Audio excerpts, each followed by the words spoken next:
Hey everyone, welcome back. You know how much we love to really dig into a place, right? And today we're talking about Florence. Florence.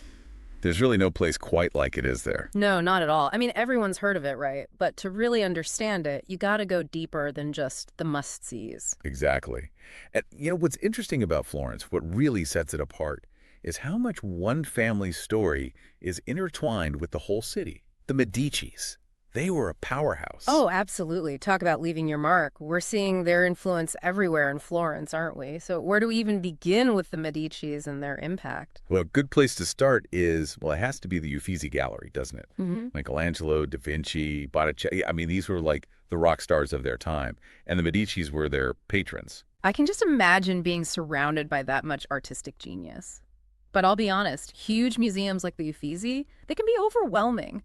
How can someone really connect with the art? Instead of trying to see everything, Yeah. I think it's better to pick one piece, really focus.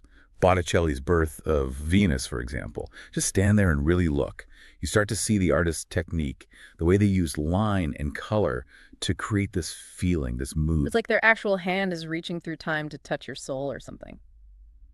Okay, so we've immersed ourselves in art. Now let's get a different perspective.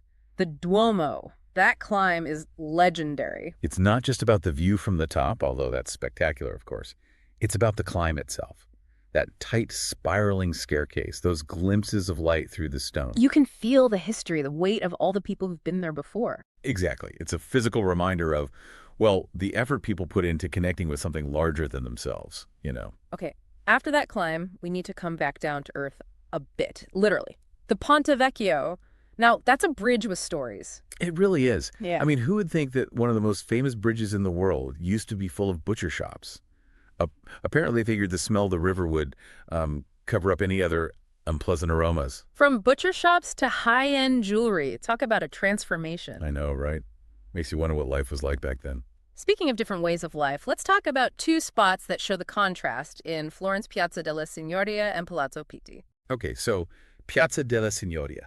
That's the heart of Florence. It's bustling, it's alive. Even if David is just a copy, you still feel that energy. And then Palazzo Pitti, with the Boboli Gardens, it's like stepping into another world, a world of tranquility and power. Those gardens weren't just for looks, they were a statement.